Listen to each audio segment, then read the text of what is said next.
They buried him 3 times, and each time he came back, not from death as you know it, but from a place far stranger, a realm between waking and oblivion. His name was Elias Harper, born in 1832 in a small Vermont farming town. But to the people who knew him, he was the boy who never slept. From the day he drew his first breath to the night he finally gave his last, at the age of 103. Elias never closed his eyes for more than a blink, not once, not a single hour of rest in over a century, and yet he did not wither, he did not fade.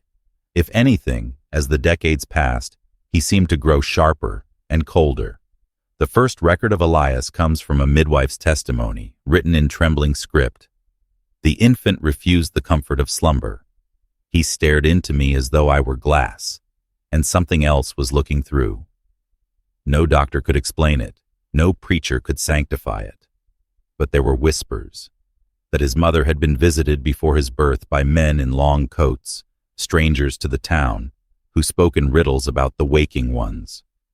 She died before Elias was 2 years old. No illness, no wound, just gone. By 12, Elias could recite entire books after a single reading. By 20, he could predict rain with uncanny accuracy, sense when a neighbor was about to die, and speak in languages he had never studied. People began to fear him, not for what he did, but for what he seemed to know. He never married, never worked the fields, never ate at the tavern, but he was always awake and always watching. In 1864, a doctor from Boston traveled to Vermont to observe Elias. He performed experiments, lights in the eyes, hours in darkened rooms, doses of laudanum that would have dropped a horse. Elias's pulse never changed. The doctor's report was sealed by a local judge and shipped to a private archive in New York City. It has never been seen since. What kept Elias alive without sleep? What burned in his mind that others could not endure? If you stay with me, you'll hear the truth they buried in dusty court records and rotting farmhouse walls. But be warned, once you understand what kept his eyes open, you'll start to feel it too. By the winter of 1871, the snow in Harper's Hollow lay thick as iron. The town was nearly cut off, the dirt roads buried in drifts, taller than a man's chest. And yet, in the dead of night, lantern light was seen in the attic of Elias Harper's farmhouse, steady, unblinking, like the eye of some mechanical god. The sheriff at the time, Abram Keller, recorded something strange in his ledger. He had been called to the Harper property after a neighbor reported the sound of footsteps when no man should walk. Keller found Elias standing barefoot in the snow, his skin pale, but unshivering, his eyes fixed on the tree line. When Keller asked what he was looking at, Elias only said, "They don't come in daylight." The next morning, Keller's tracks in the snow were still there, but Elias's were gone. It was around this time that the first rumors began to swirl. Not just of Elias's refusal to sleep, but of visitors who came for him in the deep hours between midnight and dawn. Figures in dark coats, sometimes alone, sometimes in pairs, who never approached the house but stood motionless in the fields. They'd vanish if anyone came too close. A diary kept by a young schoolteacher, Martha Lenz, described seeing Elias in town at 4 a.m, reading in the church vestibule. The church was locked, yet he was inside. She claimed he spoke to her of the silent ones, beings who move where sleep cannot follow. He told her, "When you close your eyes, you surrender. They take what they want while you dream." Martha laughed it off at first, but 2 weeks later, she stopped coming to school. Her family said she had grown fearful, claiming something watched her at night. She moved away that spring. Elias seemed to know when someone had been touched by the silent ones. He'd watch them with that same unwavering gaze, as if counting the days they had left before. Something happened. By now, most of the townspeople avoided him entirely. They feared his eyes more than his words, and yet they could not deny. When strange deaths, disappearances, or sudden madness struck, Elias had always been awake to witness it. You see, there's a reason he never slept, and the truth is not what you think. It's far older and far more dangerous. In the summer of 1885, a traveling photographer passed through Harper's Hollow.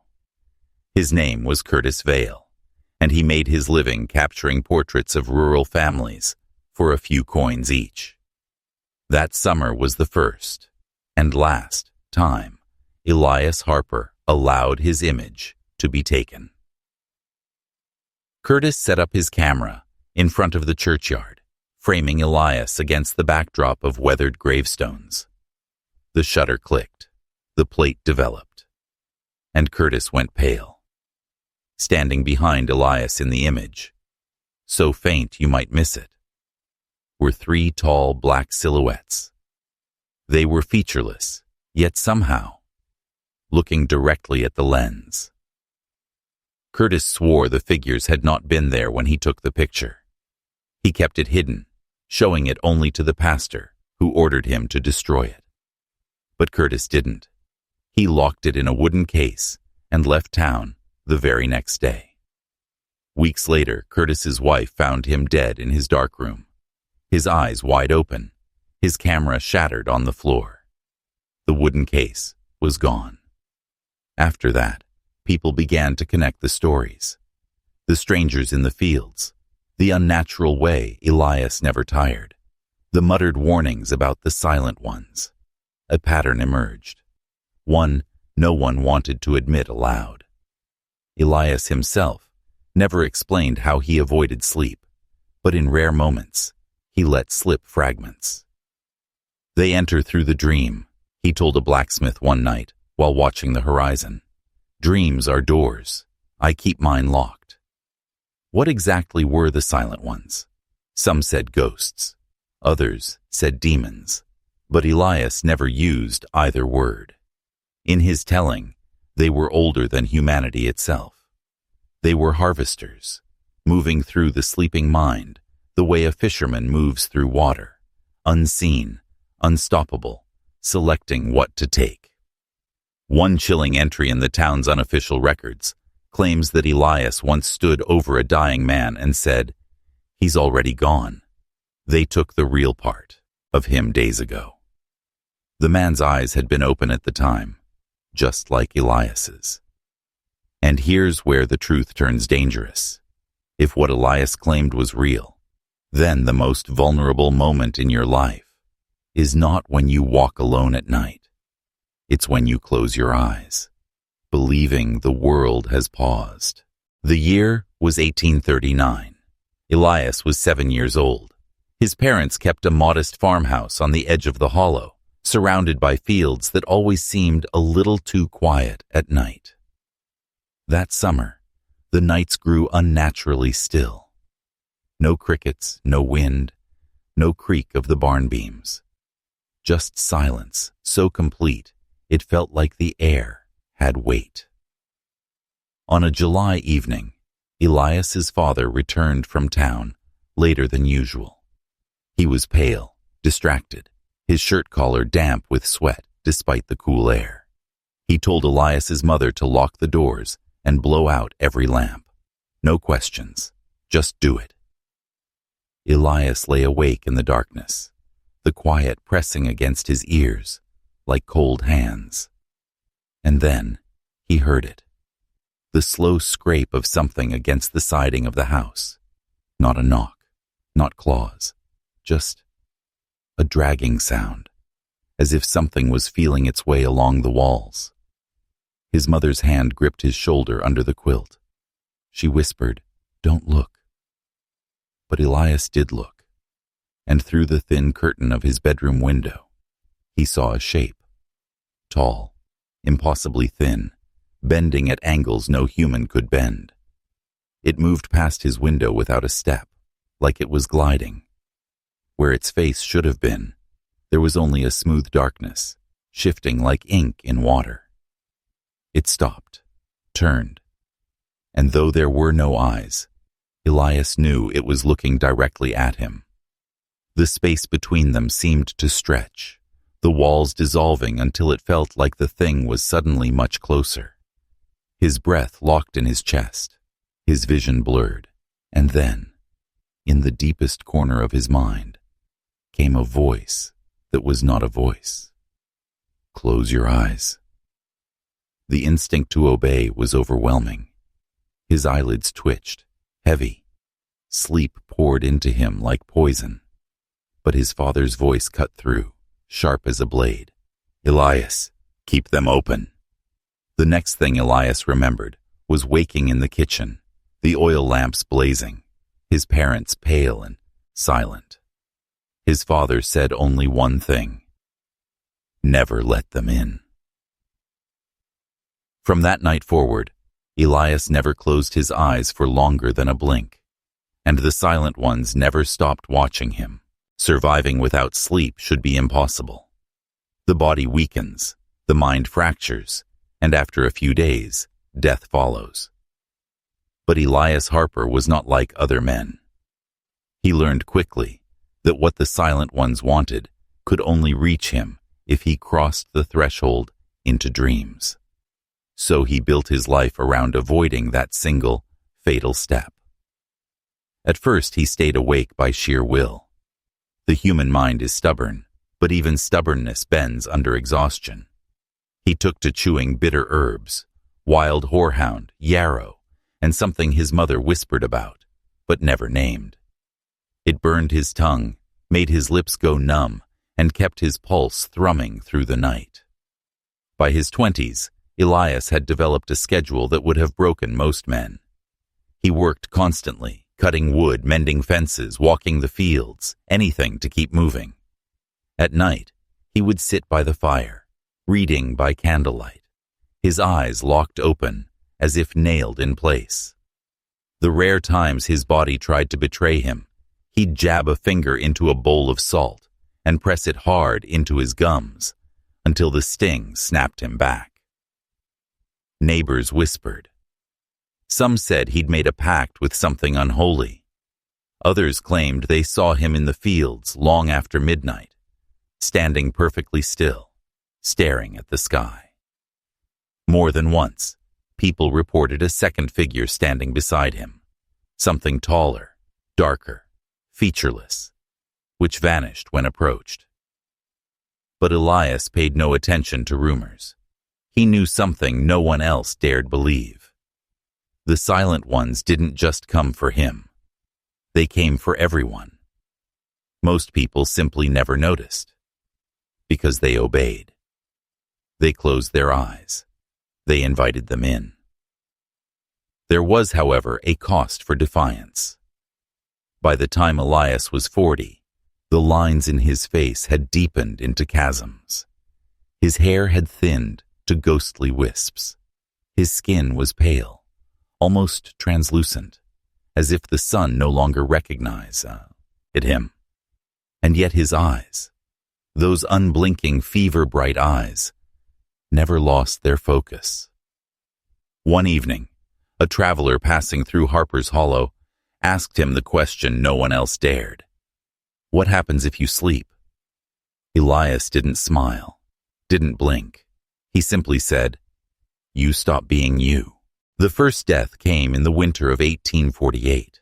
A farmhand named Thomas Reddick, new to Harper's Hollow, laughed off the local stories about Elias Harper and his sleepless curse. He said the tales were just superstition, meant to scare children. That night, Thomas drank himself into a stupor at the tavern, stumbling home under a pale, brittle moon. The next morning, they found him in the snow, kneeling upright, his head tilted back, as if he had been looking at something in the sky when death took him. His eyes were gone. Not gouged, not cut, just gone. Smooth, unbroken skin stretched over the sockets, like he had never had them at all. The town shuddered, but Elias said nothing. Only he knew what had happened. He had seen them, the silent ones, waiting for Thomas at the edge of the road, their bodies blending into the tree line like shadows that refused to move. And Thomas, like so many before, had closed his eyes without question. Over the years, it happened again and again. A school teacher, a traveling preacher, even a young mother who had been friendly to Elias when others avoided him. Each death came at night. Each body was found intact, save for one detail. No eyes, no trace of struggle, no footprints in the snow or mud leading to or from the scene. The coroner tried to explain it away. A rare disease, an injury masked by decay. But the locals knew better. They whispered of the price and the watching. And whenever a new death occurred, someone would notice Elias nearby in the days before, watching the victim from a distance, his gaze locked and unyielding. Some began to believe he was a harbinger, that his presence meant the silent ones were near.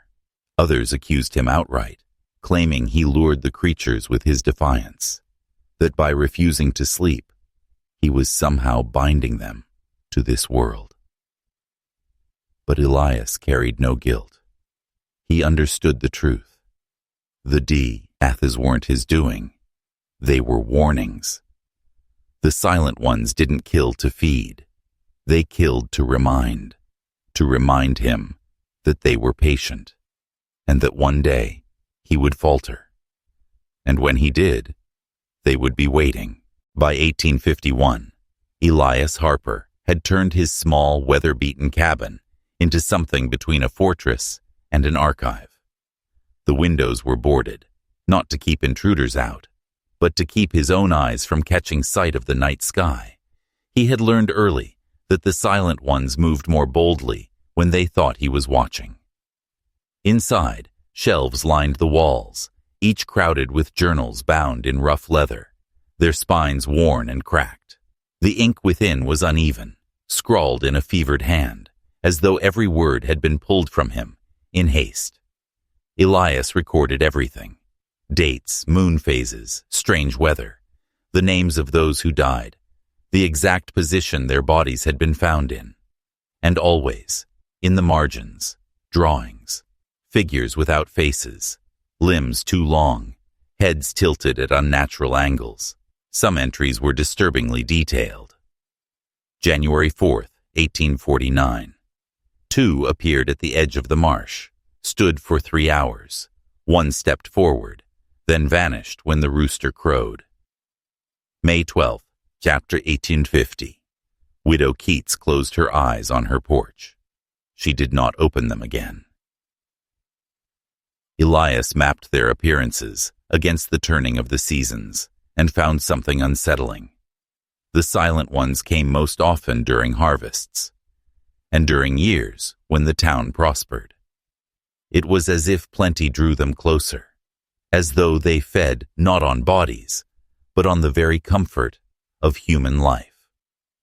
But the most chilling pages were the ones he kept hidden, folded tightly between the covers of his oldest book, the one with a broken spine. These were not just observations. They were warnings written to someone else, someone he believed would one day find them. The words in these letters carried a tone unlike anything else in his journals. They will speak to you, but not with sound. They will ask you to follow, and you will think it is your own thought. You must not listen. You must not rest. Sleep is the contrary. As the years passed, Elias stopped speaking much to the townsfolk, but the entries grew more frantic. His writing became harder to read, as though his hand shook constantly. And then, one night, he began carving strange symbols into his doorframe, symbols no one in Harper's Hollow could recognize, though some swore they had seen them in their dreams. It happened on a night when the wind screamed through Harper's Hollow like a living thing. The rain hammered the rooftops, and the streets ran like black rivers under the flicker of dying lanterns. Inside the tavern, a young man named Caleb Dorr drank himself brave. Caleb was only 20, but already bitter at the way the town tiptoed around Elias Harper. He'd grown up hearing the warnings, the muttered stories, the strange rules about never knocking on Elias's door after dark. To him, it was all cowardice, superstition dressed up as wisdom. And that night, with whiskey warming his blood, he swore he'd prove it. He staggered out into the storm and made his way to the cabin on the hill. The wind tore at his coat. The rain blurred his vision. But still, he climbed until the crooked silhouette of Elias's home rose before him like a shadow carved from the night itself. Caleb pounded on the door. No answer. He tried the handle. Unlocked. Inside, the air was thick, heavy, almost warm despite the storm outside. The dim light of a single oil lamp cast long, twitching shadows over the walls. Shelves groaned under the weight of journals, maps, and strange objects that glistened in the lamplight. Dried flowers, small glass jars with something pale floating inside, and wood carvings of faceless figures. Caleb's eyes fell on the largest book on the table, a leather-bound volume so worn it looked older than the cabin itself. It was open to a page filled with tight handwriting and jagged sketches. The drawings seemed to move when he wasn't looking directly at them, long-limbed shadows bending toward him. And then, the sound. It was faint, almost nothing. A slow exhale from somewhere behind him. Caleb turned, but the cabin's doorway was empty. The air grew heavier, pressing against his chest, making it hard to breathe. His vision narrowed. He could feel something watching from just outside the edge of the lamplight, where the shadows were thickest. The next morning, Caleb was found sitting on the muddy path halfway down the hill. His clothes were soaked, his face pale. He didn't speak, not even when his mother begged him to. But that night, he nailed blankets over every window in his house. And when someone asked him, months later, why he never went near the hill again, he simply whispered, "They weren't looking at me. They were looking through me." 3 days passed before Elias came down from the hill. It was the first time in months anyone had seen him in daylight. His frame looked thinner, his face more hollow, as if he'd been carrying something heavier than his own body. Caleb was sitting alone in the back of the tavern when Elias walked in. No greeting, no wasted words, just a long, piercing stare that silenced the room. The townsfolk pretended not to listen, but every ear was tuned to the corner table where Elias finally sat across from the boy. "You opened the door," Elias said, his voice low and even. Not a question. An accusation. Caleb swallowed hard, his hands gripping the edge of the table until his knuckles went white. "I thought you were just keeping secrets. I didn't think—" Elias leaned forward, cutting him off. "You thought. That's the problem. You thought this was about me. It isn't. It never was. You let them in." The boy's lips trembled. "I didn't see anyone." Elias's eyes darkened. "They don't want to be seen. They want to be remembered. Now they know your shape, your voice, your scent. You'll hear them again. When you're weakest, when you think you're safe." Caleb's breath quickened. "What do they want from me?" For a long moment, Elias said nothing.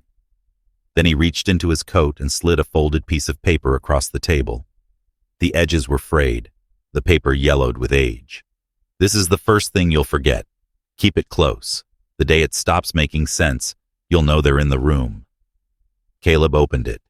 Inside was a single symbol, a spiral of jagged lines, almost like a maze, surrounded by smaller marks that looked like teeth. His stomach turned just looking at it. Elias stood. "From now on, you don't sleep where you dream. If you can't understand that, you're already lost. And then he was gone, leaving Caleb staring at the symbol as if it were alive. That night. That night, Caleb sat awake in his bed, the paper clenched in his hand. The rain had stopped, and the town lay in perfect silence. Too perfect. And somewhere, faint and deliberate, came the sound of knuckles tapping, not on his door but on the inside of his wall. At first, the tapping was confined to Caleb's home, a slow, measured knock that seemed to crawl through the walls, moving from one corner to another, like something searching for the way in. But within a week, it had spread beyond his house. In the bakery, Miss Holloway froze, mid-need, when the sound began inside her pantry. The blacksmith claimed he heard it echoing through his forge, even while the furnace roared. Children came running home from school, pale and shaking, swearing they'd heard the nails in the walls during their lessons. The strange part wasn't just the sound, it was the pattern. Always 3 knocks, pause, 3 knocks, pause, like a code being sent across invisible lines. Some tried to mimic it back, but those who did stopped sleeping altogether. Caleb, despite his fear, started watching, listening. He realized the tapping grew louder whenever people were alone, a whispering presence demanding attention, and the moment you acknowledged it, you felt it shift closer. One night, desperate for answers, Caleb climbed the hill again. He found Elias outside, stacking firewood in the moonlight. Without turning, Elias said, "They've chosen this place now. The moment you opened that door, the boundary weakened." Caleb's voice shook.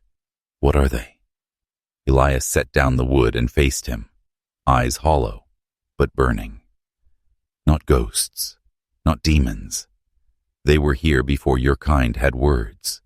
They don't take land or gold. They take hours, days, years. They drain the time from you, one heartbeat at a time, until you're nothing but a shell that breathes." Caleb swallowed. "Why the knocking?" A grim smile touched Elias's lips. "They knock because they were never invited. They want you to invite them. It's a courtesy. Once you answer, you're theirs." Lightning split the sky, throwing both their faces into sharp relief.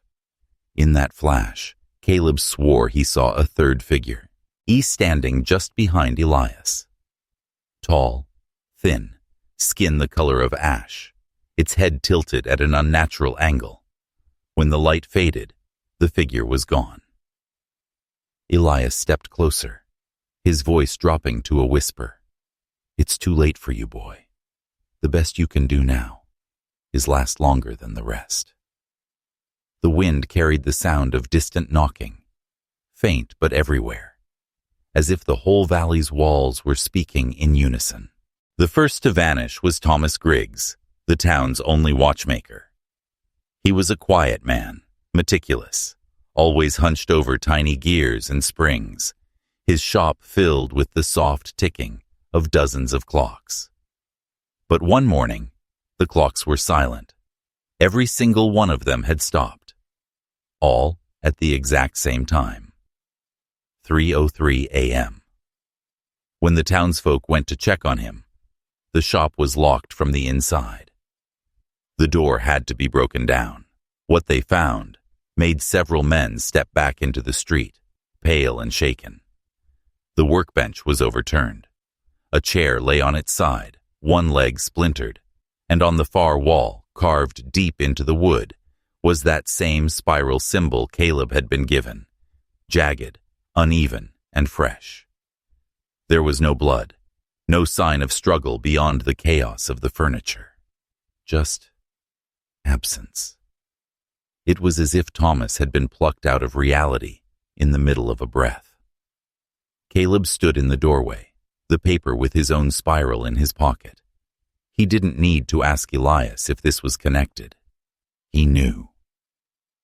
That night, the knocking intensified, not just in walls anymore. It came from beneath the floorboards, from the ceiling, from inside locked chests and sealed cupboards. People began dragging their furniture into the center of rooms, terrified to have anything pressed against the walls. In the tavern, a meeting was held. The air was tense, the fire throwing long, twitching shadows. Elias sat in the corner, silent, listening to the arguments. Some wanted to leave the valley. Others thought it was madness, insisting there was a reasonable explanation. Caleb stood up, his voice cutting through the noise. If you leave, they'll follow.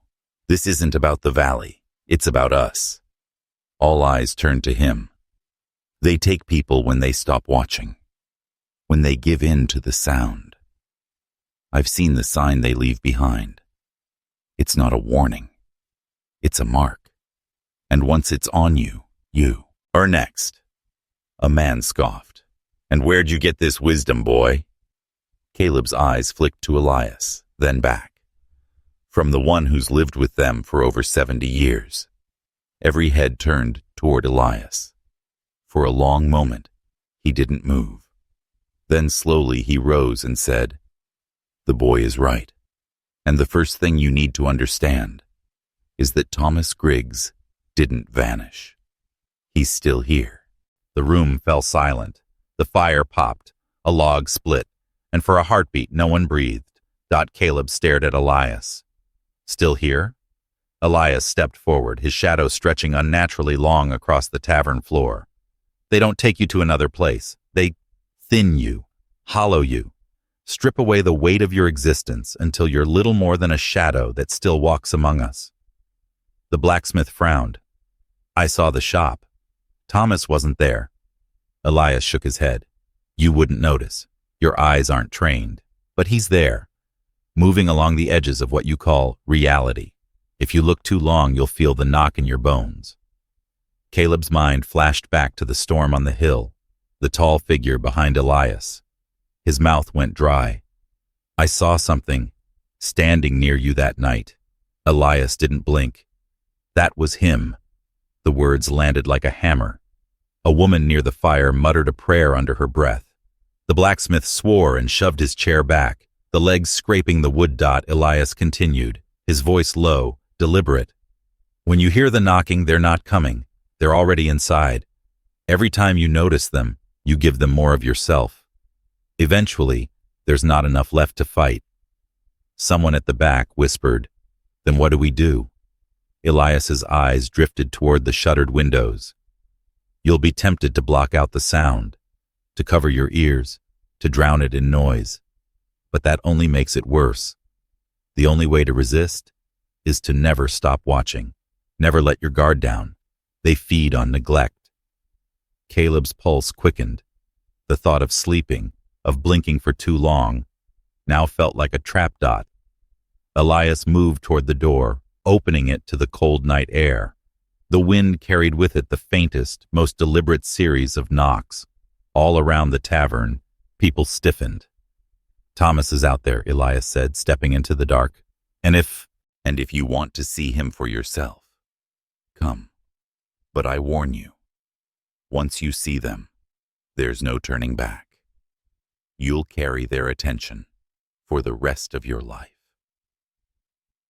Caleb felt something deep inside, not fear, but inevitability, pulling him toward the door.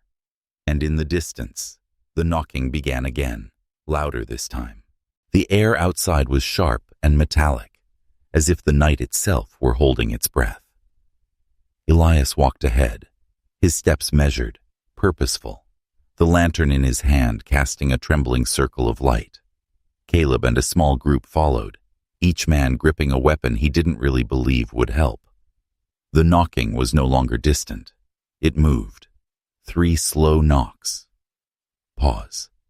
Then 3 more, from a different direction. It was as if something was circling them in the dark. They stopped in front of the watchmaker's shop. The door still hung crooked from when it had been forced open. Elias lifted the latch and pushed it wide.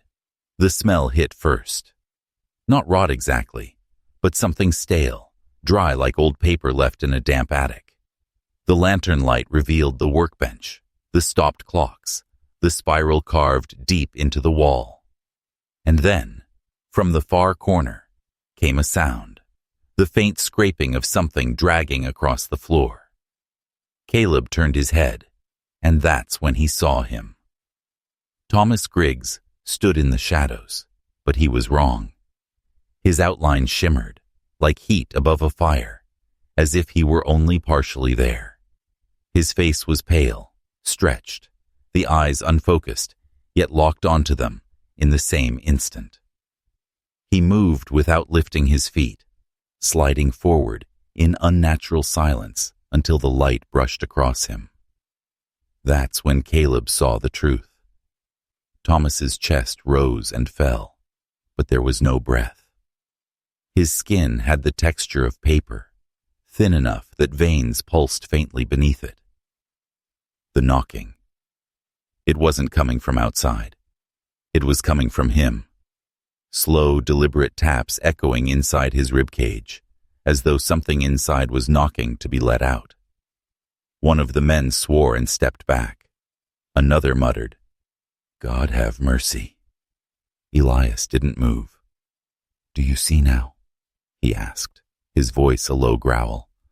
"They hollow you until you're nothing but a shell. But the shell doesn't die, but it serves." Thomas's head twitched, jerking toward Elias with an unnatural snap. His mouth opened, but instead of words, the knocking poured out, faster now, pounding like a fist against a door. The lantern flickered violently, and then the knocking answered from somewhere deeper in the building. Elias didn't hesitate. He stepped past Thomas, or whatever Thomas had become, and moved toward the back of the shop. The others froze, eyes locked on the hollow man in the corner. But Caleb felt the pull and followed. The floorboards groaned under their weight, each creak swallowed almost instantly by the relentless knocking ahead. It was no longer a sound on the edge of perception. It was in the bones, reverberating in the skull, making thought itself difficult. Elias stopped at a small door half hidden behind a tall grandfather clock. With one hand, he pressed against the clock's side. It rolled away smoothly, revealing that the door had been reinforced with heavy iron bolts. Every one of them had been unlatched from the inside. The knocking was louder here. Close. Personal. Elias turned to Caleb. "If you pass through here, you are theirs. Even if you walk away tonight, they'll walk with you. For the rest of your life." Caleb swallowed hard. "What's behind it?" Elias's eyes narrowed. The room where Thomas stopped sleeping. He pulled the door open. The air that spilled out was cold, heavy, as if it had been trapped for decades. The light from the lantern barely penetrated the darkness within. They stepped inside. The room was bare, except for a single wooden chair, bolted to the floor. Around it, carved into the planks, was the same spiral they'd seen on the tavern door. But here, it was deeper, darker. The grooves blackened, as though something had burned its way through the wood. And then, Caleb noticed, the spiral wasn't empty. In its center sat a small object, half buried in the boards. A lump of black stone, smooth, almost wet-looking. The knocking was coming from inside it. Every pulse of sound seemed to push against reality itself, bending the edges of Caleb's vision. His legs felt heavy, his breath slower. Elias knelt beside the stone, his hand hovering over it. This is the seed. They plant it inside a man when they take his sleep. It grows, and when it's ready, it opens. The knocking quickened. From behind them, Thomas's voice rasped for the first time, but the words were not his. "They're awake now." The lantern went out. The black swallowed everything. No outlines, no shapes, only the sound dot. The knocking shifted, becoming erratic, a pattern that felt like it was trying to speak. Caleb's heart pounded against his ribs, matching its rhythm before he realized what was happening. The sound wasn't just in the room anymore. It was inside him, inside his pulse, sinking him to something that wasn't human. A sudden scrape cut through the dark. Something moved in the room. Close. Too close. Stay still, Elias's voice whispered from somewhere to Caleb's right. If you move, they'll know which one of us is the warmest. Caleb froze. His breath felt like steam in his throat. The air had a weight to it now, pressing in, thick and damp, carrying with it a faint metallic taste. From the center of the spiral came a new sound, a faint tearing like cloth ripping underwater. Caleb strained his eyes, but the dark was absolute, until without warning the black stone began to glow from within. It wasn't a warm light. It was cold, a pale silvery illumination that revealed only fragments. Elias's rigid profile, the curve of the bolted chair, the jagged shadows on the walls. And then Caleb saw them. They weren't standing in the room, not exactly. They were behind the room, shapes pressed against a thin, trembling membrane of reality. Dozens of them, featureless faces, long, bending limbs, all leaning forward as if listening. Their outlines shimmered in the cold glow, bodies bending at impossible angles to keep their heads near the spiral. One of them raised a hand and placed it flat against the unseen barrier. The knocking returned, a slow, deliberate beat, and the stone pulsed in time with it. Elias's voice was low, controlled, but there was strain in it now. They'll choose one of us. Feed through him. Caleb's skin crawled. Choose for what? To open the rest of the way. The stone cracked. A fine black dust drifted up into the air like ash. Somewhere in the dark, Thomas exhaled. The first real breath in decades, the membrane bulged inward, and they began to push through. The first breach didn't sound like an explosion. It was worse. A wet, hollow pop, as though reality had been punctured and something cold was leaking in. The air shifted instantly. The temperature dropped so sharply Caleb's teeth began to ache. The glow from the cracked stone flared, and the membrane split. A single arm slid through, impossibly long. The skin like translucent wax stretched over something moving underneath. The hand, if it could be called that, was too many fingers, jointless and smooth, curling and uncurling in silent hunger. Elias stepped forward, his lantern long extinguished. But the way he moved told Caleb he had done this before. Don't let them touch you, he hissed. Not even for a second. But Thomas didn't move away. He stepped toward it, his face slack, his eyes rolling back as if he were a man coming home after years away. The arm reached for him, and when it made contact, there was no grab, no snatch. It simply pressed against his chest and began to sink in. The skin didn't tear, didn't bleed. It rippled, as though the flesh itself was accepting the intrusion. Caleb wanted to shout, to pull him back, but another shape was already forcing its way through. A head, narrow and elongated, with no mouth, no nose, just two deep indentations where eyes should be. They didn't blink. They didn't need to. The gaze alone was enough to make Caleb's knees buckle. He realized too late that the knocking had stopped. That silence wasn't peace. It was their attention. One of them turned toward Caleb, not with its head. The whole world seemed to turn around him, the air bending, the shadows stretching toward his feet. He felt it probing, not his mind, but something deeper. Something older. Thomas screamed then, not in pain, but in rapture. His voice cracked as he shouted, "I can feel forever!" Elias grabbed Caleb's arm, jerking him back toward the door. "We can't stop them now. The only choice left is which side of the membrane you die on." Behind them, the chair in the center of the spiral shook violently as more shapes pushed through, their bodies folding and unfolding like living shadows. And with every second, the breach widened. The breach howled. Not like wind, not like any storm Caleb had ever known, but like the building itself was screaming in a voice made of splintering wood and groaning stone. Elias shoved him toward the narrow passage they'd entered through, the glow from the cracked stone stretching across the walls like fingers trying to hold them back.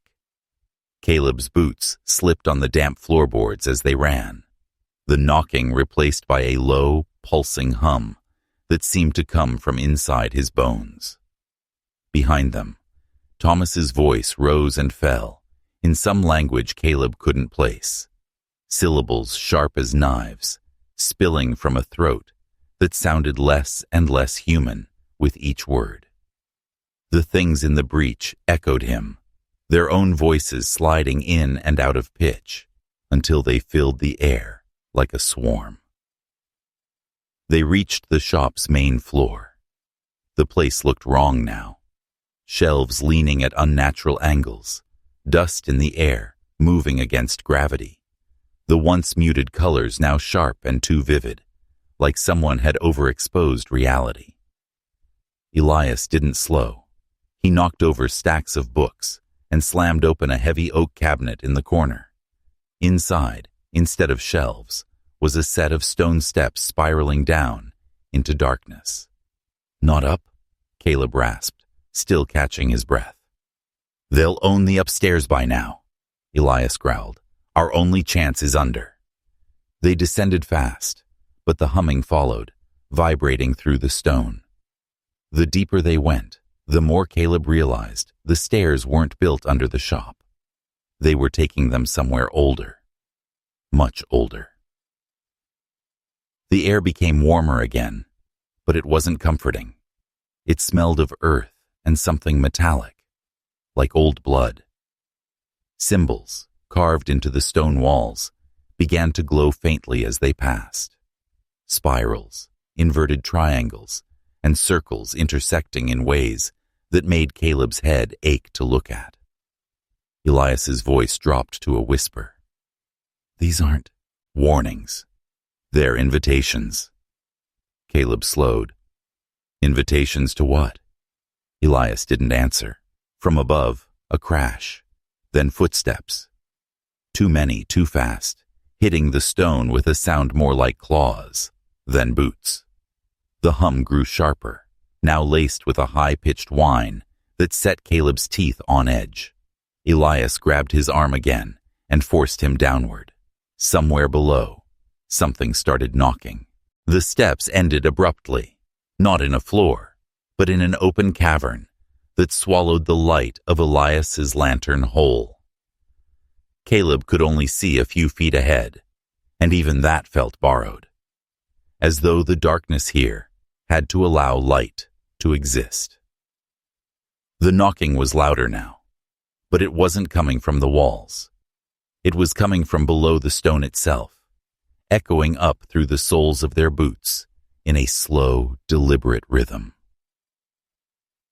Elias stepped forward with the certainty of a man returning to a place he'd left unfinished. His voice was tight, almost reverent. "It's been waiting." Caleb scanned the walls. They weren't natural. Every surface was covered in carvings. Thousands of overlapping lines, runes, and spirals that, when looked at too long, seemed to move on their own. The shapes didn't form words, but something worse. They formed understanding. Each glance felt like swallowing a truth he'd rather not know. "What is this?" Caleb asked, his voice trembling. Elias smiled faintly. "The first room." He stepped to the center of the cavern, where a flat, circular slab of stone sat like an altar. In its middle was a shallow depression, just large enough to hold a human skull. And in it, there was one. Old, polished smooth by time, with no jawbone, but with a deep, deliberate hole bored straight through the crown. Caleb froze. "Elias, what is that?" Elias knelt beside it. "The vessel." Before Caleb could speak again, Elias pressed his palm over the hole in the skull. The knocking stopped. The silence was instant and absolute, heavier than sound. Then the stone beneath Caleb's feet shifted, Not much. Just enough for him to feel the floor breathe. The carvings on the walls began to pulse faintly with red light, one after the other, like the chamber was waking up. Elias's voice deepened, resonating with something in the air.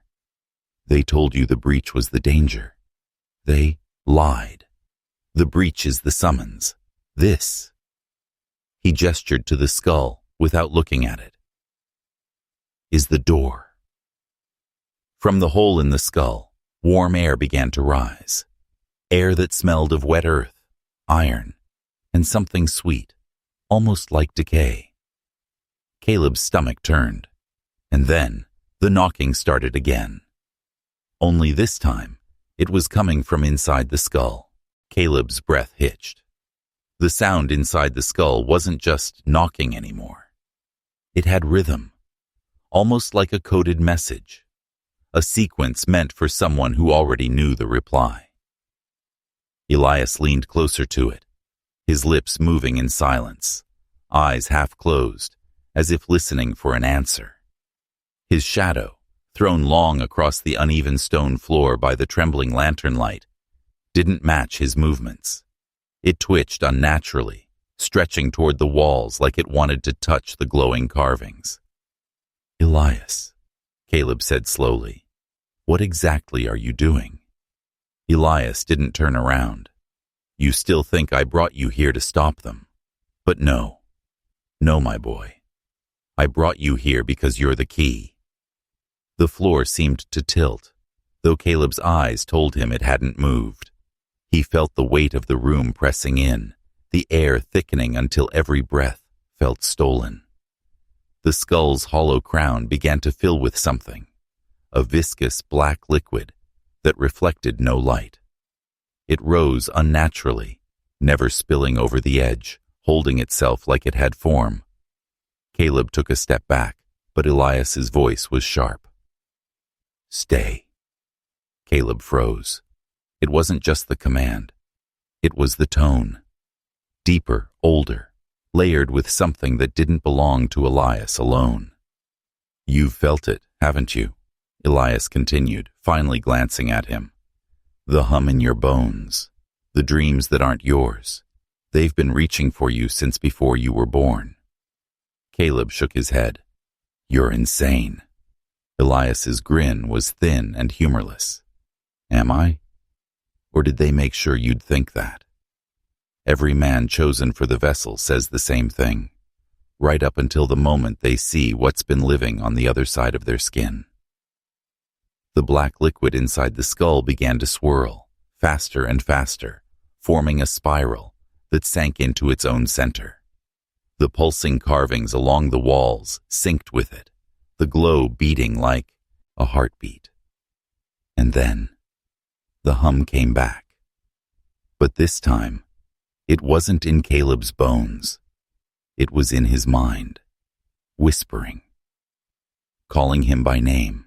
The whisper wasn't words at first, just a sound, like a low vibration, pressing against the inside of Caleb's skull. But the longer it went on, the more it shaped itself into something he could understand. And when the meaning hit him, it felt like remembering a memory that wasn't his. You've carried me long enough. Caleb staggered backward, clutching his head. Get out of my mind. Elias stood calmly beside the altar, his expression almost paternal. You can't stop it. That voice isn't entering you. It's emerging. It's been here since your first breath. The black spiral in the skull deepened, as if sinking into a pit with no bottom. Shadows in the cavern shifted, elongating toward Caleb like fingers. The glow from the walls brightened, bathing everything in a sickly red hue. Caleb's pulse pounded in his ears. Why me? Elias tilted his head, as if the answer were obvious. Because you've never slept. Because you've never closed the door between waking and the place where they live. Do you think that was a coincidence? Every sleepless night was them keeping you ready. The whisper grew sharper, more insistent, Images flashed behind Caleb's eyes. Not memories, but visions. A procession of hooded figures, each placing their hand over the same skull. Cities that existed and then didn't. A world split open like rotting fruit. Elias stepped forward, his voice dropping to a near growl. "It will take you, Caleb. That's not a threat. That's a promise. The only question is, do you walk through the door willingly, or do they drag you screaming?" Caleb's breath came fast, his body trembling. His instincts screamed at him to run, but his legs felt rooted to the floor. The carvings on the walls no longer pulsed randomly. They beat in perfect time with his own heart. Then the whisper turned into a single, undeniable command. "Kneel." Caleb's knees buckled involuntarily, hitting the cold stone. The black liquid in the skull rose again, lifting upward like a serpent, swaying in the air between them. And when it spoke this time, it wasn't inside his head. It was in the room. "Say my name." The name pressed against Caleb's throat like a blade from the inside out. It wasn't a sound his mouth had ever formed before, more like a vibration that wanted to tear through him, whether he agreed or not. Elias leaned forward, eyes locked on Caleb's trembling lips. "Do it, before it decides you're not worth keeping." Caleb clenched his jaw. "I won't." The serpent-like column of black liquid tilted toward him, its surface shifting like it was alive, tiny shapes pressing against it from the inside. Hands, faces, something trying to push through. The whisper in his mind became a roar. "Say my name." Pain ripped through his chest, as if invisible claws had hooked into his ribs and were prying them apart. His vision blurred, colors draining into shadow. The glowing carvings on the wall flared so bright they burned after images into his eyes, each mark twisting into something like letters he didn't recognize, but somehow understood.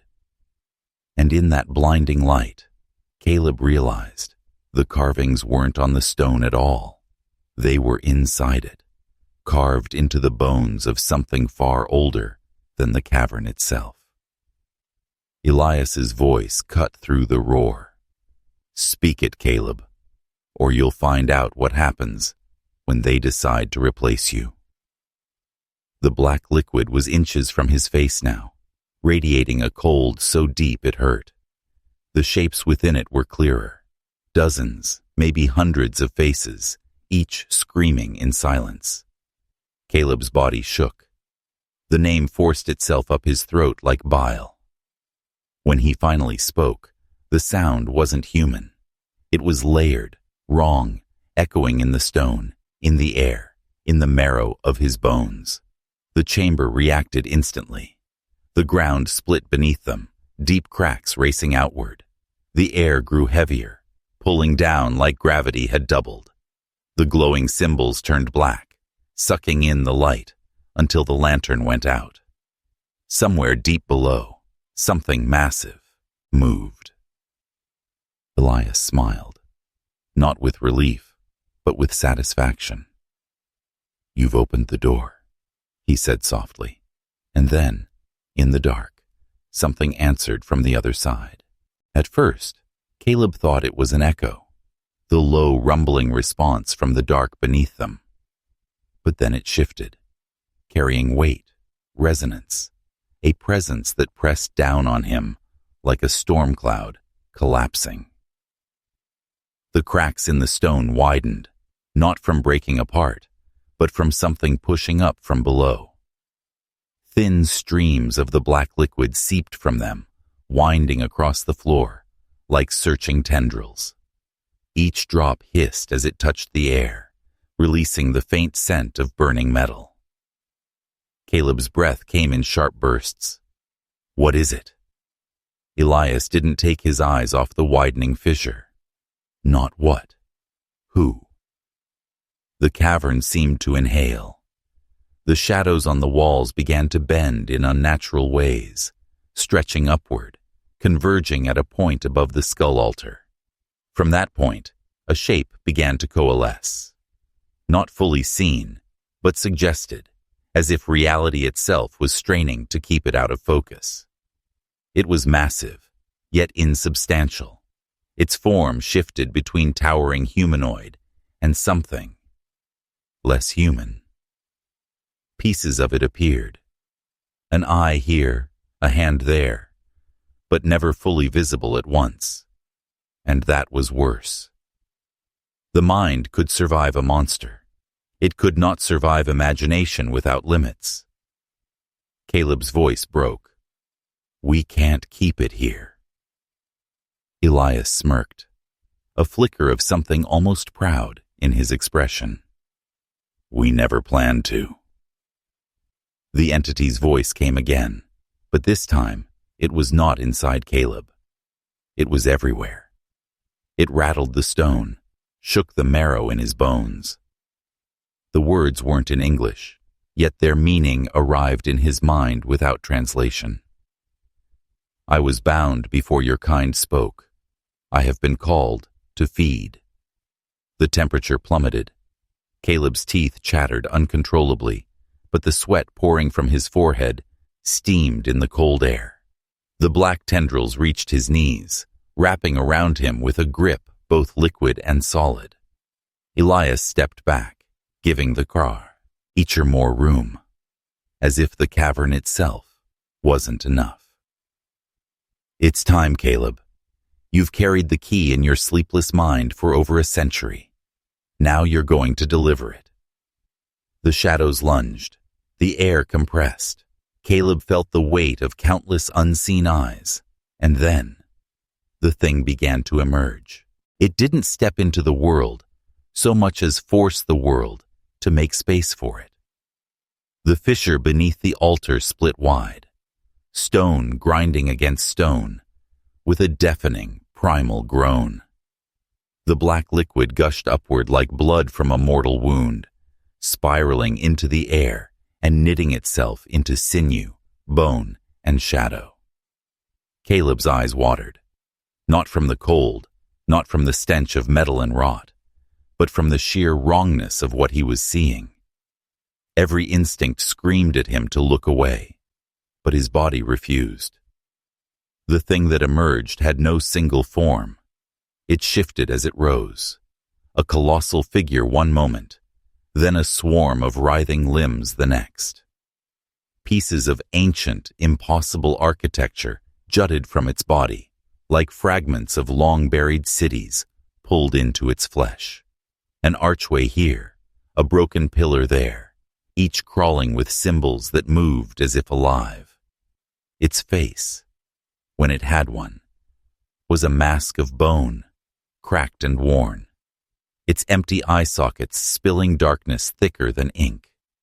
The darkness poured out, snaking across the cavern floor, erasing light wherever it touched. And then it spoke again. Your world is soft. The voice seemed to fold the air, compressing sound and thought into a single crushing wave. Caleb staggered under the weight of it, his knees threatening to give. You have called me. You have no choice but to feed me. The tendrils tightened around Caleb, pulling him closer. His heartbeat slammed in his ears, each thud a countdown he didn't want to finish. Elias stood off to the side, utterly calm. This is what you were kept alive for, Caleb. Every sleepless night, every stolen breath. It was so your mind could rip the veil wide enough for him to pass through. Caleb's voice was barely a whisper. Why me? Elias's answer was almost tender. Because you never stopped watching, and he needs eyes that never close. The creature bent low, its ihshan, ifting, infinite face, inches from Caleb's own. The blackness spilling from its sockets reached for his mouth, his ears, his eyes. searching for a way inside. And then, in that crushing, freezing dark, Caleb understood what it meant to never sleep again. The blackness did not simply enter him. It rewrote him. It slid past his lips like smoke made of cold iron, flooding his lungs until every breath tasted of stone and ash. It seeped into his ears, whispering in 1,000 voices at once, each speaking a language he did not know but somehow understood. They weren't offering knowledge. They were installing it. His vision fractured. The cavern dissolved into overlapping images, the present, the past, the places where reality thinned into something older and hungrier. He saw oceans boiling under red skies, cities built from the bones of titans, and doorways that opened into black voids pulsing like living hearts. Elias watched with satisfaction as Caleb's body convulsed. "It's almost done," he murmured, as though reassuring a friend during surgery. "The moment you stop resisting, you'll stop being Caleb. You'll be something permanent." Caleb tried to fight, to push the thing out, but it was like trying to stop the tide with bare hands. The whispers inside him became commands. "Look where we tell you. Speak what we give you. Breathe when we permit it." The tendrils holding him lifted him from the ground. His feet dangled, toes brushing the black liquid swirling below. His skin turned pale, veins darkening as though ink was being pumped through them. And then he felt it, a second heartbeat. Not in his chest, but in his mind. Every thump synchronized with the creature's slow, deliberate breathing. The rhythm was hypnotic, eroding what little will he had left. "You feel that?" Elias's voice was low, reverent. "That's him taking residence. You'll never close your eyes again, because now he needs them open, always." The creature's face shifted again, revealing a mouth that stretched far beyond the limits of anatomy. Rows upon rows of teeth, some human, some not, gleamed faintly in the dark. "We will see through ye. We will see through you." The words weren't spoken aloud, yet they filled every inch of Caleb's skull. His memories began to fade, not erased, but archived somewhere else, somewhere he could no longer reach. In their place came new visions, new truths, and a hunger that was not his own. The transformation wasn't violent. It was inevitable, and by the time the tendrils set him back on the cavern floor, Caleb was already gone. The silence that followed was heavier than any scream. Caleb stood still in the center of the cavern, his chest rising and falling with slow, measured breaths. The blackness no longer dripped from the creature. It pulsed faintly inside him, curling behind his eyes like smoke trapped in glass. Elias stepped forward cautiously, as one might approach a freshly forged weapon still cooling on the anvil. "Can you hear me?" Caleb turned his head toward him, but the motion was deliberate, mechanical. His pupils were so dilated, they swallowed the color of his eyes entirely. When he finally spoke, the voice was not one. It was two, layered, Caleb's human tone buried under something deep, resonant, and ancient. "We hear everything." Elias's lips curled into something between fear and devotion. "Then we begin." The creature, now rooted deep within Caleb, withdrew its remaining tendrils into the fissure. The black liquid receded, as though the ocean had been pulled into a single man. The cavern seemed smaller, colder, not because the entity had left, but because it no longer needed to manifest. It had a vessel. Caleb's head tilted upward. He spoke without turning to Elias. "There is a village 3 miles north. They have been whispering truths they were not permitted to speak. We will quiet them." Elias hesitated. "Now?" Caleb blinked slowly. "Now." The way he walked out of the cavern was wrong, not hurried, not hesitant, just inevitable. Each step was a verdict. The shadows along the cavern walls stretched toward him, curling at his ankles like obedient animals. Elias followed, glancing once over his shoulder at the fissure. It had sealed completely, as if it had never existed. Above ground, the night was windless. The trees stood in unnatural stillness, their branches like skeletal fingers reaching toward the moon. Caleb's gaze swept the horizon, his breathing perfectly in sync, with the second heartbeat in his skull. "We will keep the eyes open," the layered voice whispered. "We will keep them watching." And somewhere deep inside, buried under layers of shadow and command, the last fragment of Caleb screamed. But no one heard him.